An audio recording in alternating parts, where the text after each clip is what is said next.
From the Baker Institute for Public Policy at Rice University in Houston, this is Baker Briefing. I'm Jim Krane, a research fellow at the Center for Energy Studies, host of today's episode.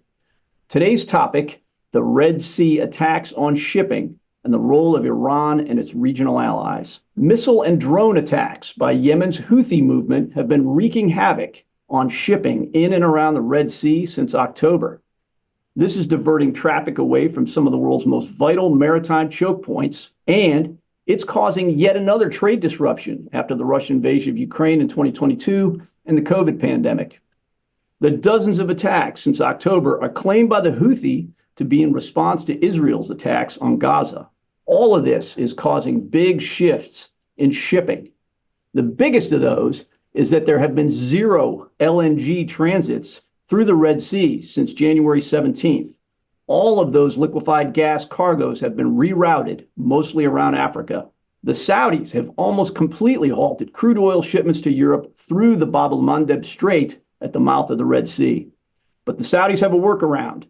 They're using oil export terminals on the Red Sea out of harm's way that allow them to avoid the Houthi and still transit the Suez Canal. Other oil producers in the region do not have this luxury. They too are sending cargoes all the way around the southern tip of Africa, which inflates costs and adds weeks to deliveries to Europe. Shipping costs are up. The jump in oil prices thus far has been modest. Europe, though, is the most exposed market to all these effects, and we're watching for an inflationary rebound in Europe. So in today's Baker Briefing, we will examine ongoing threats in the Red Sea in light of evolving geopolitical shifts arising from the war in Gaza. And we'll look at the state of ties between Saudi Arabia and Iran and a few other players, I'm sure.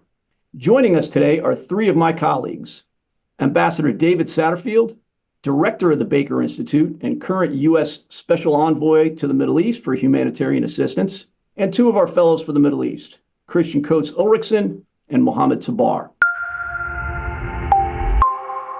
Thanks to you all for being on the show today. So let me start with Christian.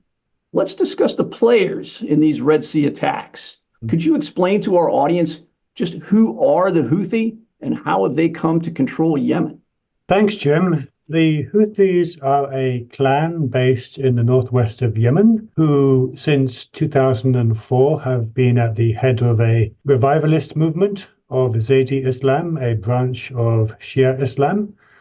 And the Houthis have over time gained in strength. They've intermarried with local tribes. They've fought 6 rounds of conflict with the Yemeni government between 2004 and 2010, accusing the Yemeni government of discrimination and marginalization. The 5th round of conflict in 2009 actually featured a cross-border incursion into Saudi Arabia, which is on the Houthis' northern border, and did not end well for the Saudis. The Saudis took heavy casualties and I think took an early lesson in some of the difficulties in taking on the Houthis in Yemen.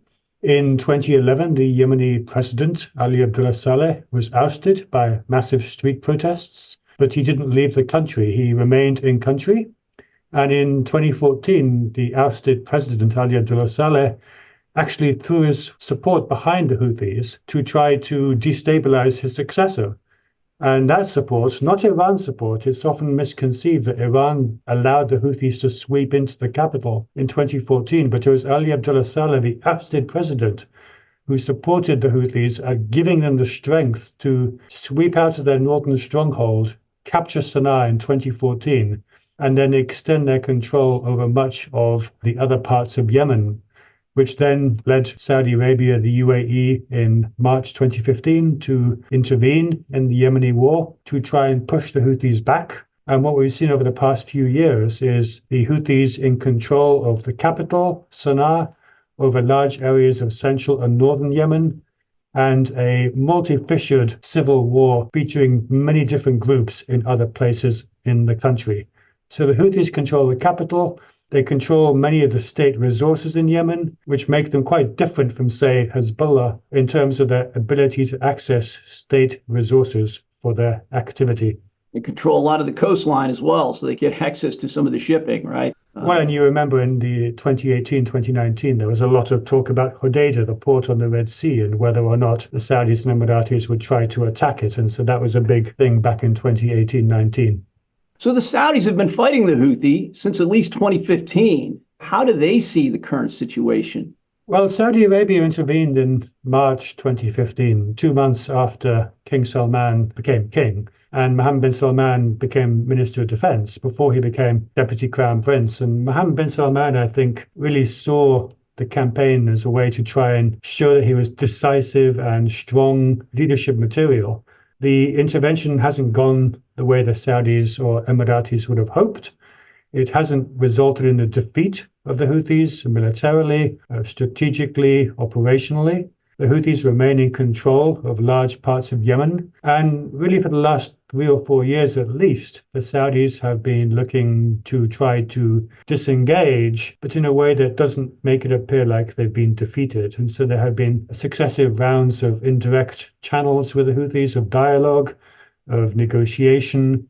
There's been a truce in place effectively since 2022, which has largely reduced the levels of violence in Yemen. And especially from the Saudi point of view, the missiles and drone attacks on Saudi cities and Saudi infrastructure that were really doing a lot of damage to the Saudi image of being a safe place, those have stopped. So the Saudis want some peace to continue, and they certainly don't want to return to a situation where their cities and towns and infrastructure are being bombarded by Houthi missiles on a weekly or monthly basis. Yeah, really interesting. I mean, caveat to what I said in the opening about all this havoc on oil shipments through the Red Sea and the Bab el-Mandeb, the Saudis are able to ship domestic cargoes of crude still through the Bab el-Mandeb to their refineries in the Red Sea. And they have been saying, hey, we're confident the Houthi won't attack Saudi assets on domestic routes as long as those shipments aren't heading to Western countries that support Israel. Cargoes destined for the U.S. and the U.K. are at the highest risk, given their airstrikes against Houthi targets. One wonders whether those attacks could continue even after the Gaza war ends, which leads me to a question for you, Ambassador. You have been all over the region, especially recently, spent a great deal of time in Israel. I've got a couple of statements here from the Houthi, and I wonder if you could characterize some of their motivations here. Houthis have said they'll halt their attacks if Israel's, quote, crimes in Gaza stop and food, medicines, and fuel are allowed to reach its besieged population. Another statement says by a Houthi major general, quote, any escalation in Gaza is an escalation in the Red Sea. Any country or party that comes between us and Palestine, we will confront it. I wonder how you view statements like these that argue that the attacks will continue until there's an Israeli ceasefire in Gaza. I think one has to start from assessing what is the prime motivation, the prime objective of Houthi behavior. And it's pretty clear it is to dominate Yemen, its government, its resources, and to do so in whatever manner is most efficacious. The Houthis have instrumentalized the conflict in Gaza. They use it as a rallying point within Yemen to advance the position of their community. I think the resonance at a street level throughout the Middle East of the conflict in Gaza is considerable. The Houthis know this, and they're using it, they're manipulating it. I don't for one moment believe that the Houthis would take any different position with respect to their desire to assume full power in as much of Yemen as possible if there were to be tomorrow a complete ceasefire in Gaza. It's not even a transactional issue, it's an instrumentalization. But there is another factor present here, which is Iran.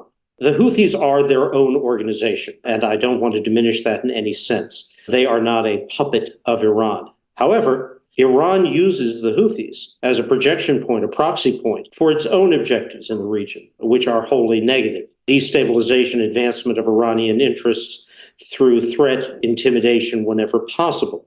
So when the Houthis act to strike at shipping in the Gulf, and by the way, the majority of the ships that have been struck or targeted since this campaign began don't have any nexus to Israel. It's shipping from countries all over the world, bound for destinations all over the world. The Houthis are using the so-called Israeli connection, again, purely for propaganda purposes and self-justification. But let's look at Iran. Iran sees, and here I would welcome my colleague Mohammed's view, Iran sees the Houthis as a more or less risk-free projection point for what they wish to do, which is exert their influence throughout the Gulf, the Arabian Peninsula, and beyond. When Hezbollah takes a strike on Israel, Israel strikes back immediately and directly, and it does so in a fashion which actually affects, and maybe to an extent ultimately constrains, Hezbollah's behaviors in Lebanon. When the Popular Mobilization Force, the PMF or the Hashd-e-Shaabi in Iraq strike U.S. targets, as we have demonstrated in recent weeks and days, we strike back too in a very immediate sense. But when Houthis launch these attacks, and just remember for a minute, they're not just strikes on passing ships. They're ballistic missile attacks on Eilat, which have also landed in Taba, in Aqaba, adjacent to Eilat. This goes a lot further, but the response that's invited has been back on Houthi launch sites, Houthi weapons storage facilities, radar positions in Yemen. They have not been on Iranian or IRGC targets as they have been in Syria, in Iraq, or the direct Israeli responses to Hezbollah. So in a way, they are a more distant weapon for Iran to use, distance in the sense that when the responses come, they come back at Yemen, which Iran will cheerfully see bear the price for what is going on. Would the Houthis be conducting these attacks without Iranian authorization and go ahead? No. My response would be absolutely not. This all should be viewed as a concerted strategy. It does serve Houthis' interests, but it is also something that very much is seen by Iran as in their interest to continue and to sustain through the supply of advanced weapons and systems that continue to flow into Yemen. Ambassador, before I jump to Mohammed, I wanted to ask you, do you see these Red Sea attacks that the Houthi are behind as a potential vector for a wider regional conflict at all? President Biden has been very clear. He does not wish to play into the hands of Iran in expanding the regional scope of the Gaza conflict. The responses that have been taken by the U.S., and the U.S. has come under criticism from many sources for this, have been very precise, very targeted on the sources of attack themselves, whether that comes in Syria, in Iraq, or in Yemen. They are not, in our strategy and our approach, designed to expand. They're the opposite. They are designed to keep the conflict confined. One may argue about where this goes. Were these attacks to actually succeed, particularly if a U.S. military vessel were to be struck, if there were to be U.S. casualties? And I think while I never comment on hypotheticals, a look at what the U.S. rolling response has been in Iraq and Syria to the fatal strike on Tower 22 in Jordan. It would be an exceedingly risky proposition. And I will end this particular comment, Jim, by quoting President Biden. I was with him at the time he made this back in October. When he was asked a question about a broader regional war, a regional conflict, he said, I've got one advice to those who might be contemplating this. Don't. I remember those words. Mohammed, let me turn to you. So we'd like to get at some of Iran's role and motivation here, and maybe if you could discuss those as well as the prospects for this situation veering towards actually a direct war between Iran and the United States. Thank you, Jim. So Iran's involvement in this conflict in the Red Sea might seem unexpected, given Iran's geographical distance from the area. But Iran has also managed to position itself at the center of these tensions in the area. The Houthis are part of the so-called axis of resistance, which consists of Iran and Hezbollah and Hamas and a few mostly Shia militias in the region. But the Houthis have gained a critical position within this alliance in recent months. Initially, Iran provided very limited assistance to the Houthis during Yemen's civil war. But as the conflict escalated, as both you and Christian mentioned, with the Saudi involvement in 2015, and also when the Houthis managed to show their own effectiveness on the battlefield, Iran actually doubled down on its support of the Houthis. Also, it's important to keep in mind that all of this coincided with the U.S. maximum pressure policy on Iran during the Trump administration and the U.S. withdrawal from the JCPOA and Iran's disillusionment with the nuclear agreement. Just to give you one example of how things have changed, during the JCPOA negotiations around 2014, 2015, it was revealed that several cargo ships were carrying weapons from the IRGC, Iran's Revolutionary Guard, for the Houthis. And then at the time, Secretary of State John Kerry put pressure on his Iranian counterpart, Javad Zarif, who then persuaded the IRGC to return those ships to Iran. And the IRGC did it, of course, reluctantly. Now Iran views backing the Houthis as a critical leverage against external pressures and as basically part of its broader ambition to establish itself as a military power in the region. Also, I should add that, and Christian touched on this, unlike other non-state allies in the region, the Houthis already control Yemen's capital, Sana'a, and have the potential to become a state actor. It's a country, Yemen is a country of 35 million people.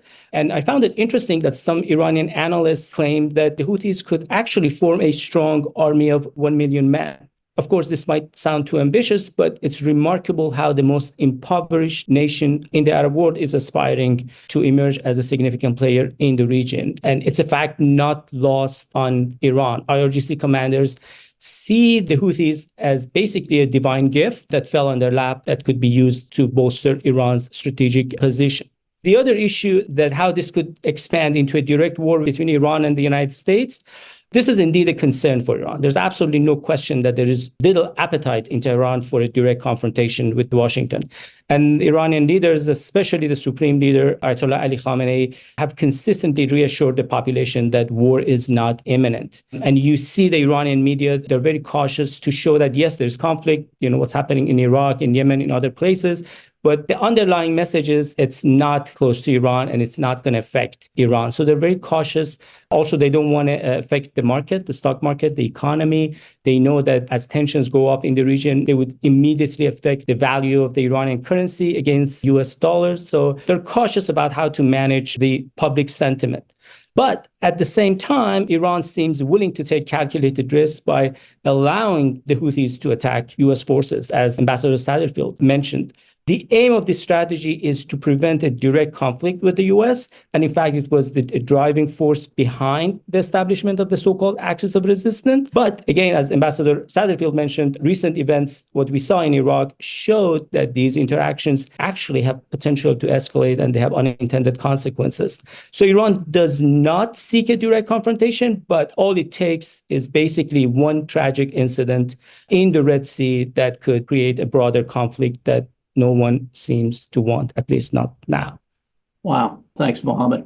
Ambassador, wanted to shuttle back to you here. What are you hearing from America's Arab partners in the Gulf about what's going on in the U.S.-UK response against those Houthi attacks and against Iran-aligned groups in general?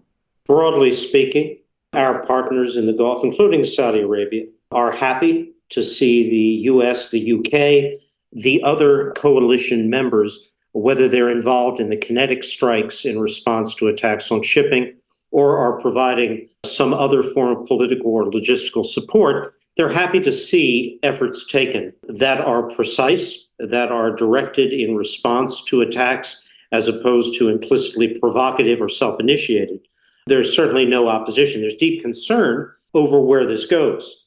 That is to say, whether there is a risk, even if it is not, as Mohammed said, from Tehran, but that the Houthis themselves will choose to be more aggressive in the strikes that they take. The more aggressive they are, the greater the chance becomes that one of these attacks will actually succeed in doing more than minor damage. I'll remind our listeners, there was an attack in January on a naphtha carrier. That fire, which was generated by the missile strike, was put out, but this could have been a disastrous occurrence. There is concern in the Gulf about not so much what is being done, they see it as appropriate, but where it could go. And anything that creates greater risk, particularly for the Emirates, for Qatar, for Saudi Arabia, which is risk of either interdiction of shipping in the Gulf or actual strikes by Iran or its proxies on their infrastructure, as occurred in past years. That is a very serious concern. And I would take the discussion now and ratchet it specifically to Saudi Arabia. Saudi Arabia has, over the course of the last year plus, been the strongest backer of a peace process between the Houthis and the various other governing entities and structures within Yemen. The Saudis want to see that process succeed because they see in it a means of stabilizing and de-risking their own infrastructure against Iranian or proxy, in this case, Houthi attacks. With regard to the strikes being taken by the U.S. and its partners in the Gulf, the Saudis have not objected. They have not criticized those strikes. Again, you have here a distinction between we're going to pursue, as the Saudis, a peace process. If the U.S. and the U.K. are responding to attacks on shipping, we're not going to criticize them, but we're going to continue with our efforts because those efforts provide the de-risking insulation, as they would see it, from actions by Iran against them, which would be in a Saudi Arabia which wants the maximum degree of investment to come in for the projects now underway, Vision 2030, etc. They don't want to take that risk. So it's a very curious combination of strong advocacy for a diplomatic negotiated peace, understanding that these attacks on shipping are going to precipitate a U.S. and other response, and the belief in Riyadh, both courses can be pursued at the same time. And you know what? If they can't be, it will not be the fault of the Saudis that the peace process couldn't go forward. That they will continue to advance so long as there is a Houthi partner there for them. Fascinating. So just a delicately calibrated response here from the Saudis. Christian, before I jump back to you, I wanted to just give a couple of little data points on shipping itself. I mentioned in the intro through the Red Sea and the Bab el-Mandeb that LNG was the most affected. Red Sea transits of liquefied natural gas carriers are down by 75% between November and January. To date, we've had at least 30 diversions of LNG tankers in and around the Red Sea, most of those proceeding around the bottom of the Cape of Good Hope, around Africa. As of the 17th of January, as I said earlier, no LNG carriers transiting the Red Sea. All of these deliveries, especially the Qatari shipments, so many of those going to Europe, take an extra 10 to 11 days each way to round the Cape of Good Hope. So lots of interesting data there. But on oil, Russia is potentially massively affected by this. Russia is no longer exporting crude oil by ship to Europe, and now they've rerouted those cargoes to Asia. A lot of that is coming from the Black Sea down through the Mediterranean, through the Suez Canal, the Red Sea, and out the Bab el-Mandeb. They are seemingly unaffected by this. Their exports have massively expanded through this period. They're using the Suez Canal as normal, despite that attack that the ambassador spoke about on the naphtha carrier. That was a Russian cargo. No change in Russian shipping of commodities from the Black Sea to Asia. So you got to wonder, is this just a higher risk tolerance by Russian shippers or something else? They're getting a free pass from the Houthi here. Love to hear folks' thoughts on this. And one more little nugget here is that Saudi crude oil exports via Suez are actually higher than they've been since July because of that operational flexibility they have. They have that east-west pipeline that takes crude from the Persian Gulf side all the way over to the Red Sea side, allows them to avoid the Bab el-Mandeb. That is coming in very handy right now. They can ship that crude through the Red Sea and up through the Suez without going through the Bab el-Mandeb. Christian, if I could turn to you about the Red Sea, there's other reasons that the Red Sea is so important for Saudi Arabia and for Mohammed bin Salman, the Crown Prince, in his Vision 2030. I wonder if you could talk about those. Yes, thank you. So Ambassador Satterfield talked about Vision 2030 and the giga projects, and some of the biggest giga projects, certainly some of the most advanced in aspiration, are on Saudi Arabia's Red Sea coastline. We think of NEOM towards the north, so away from the Yemen border. We also think of the Red Sea Development Project, which is further south. And these projects are massive in scope and scale. They are at the centerpiece of enormous targets by the Saudi government to attract up to 150 million visits to Saudi Arabia by 2030. Mohammed bin Salman has said he wants the population of Saudi to be between 50 and 60 million people. By 2030, it's currently about 32 million.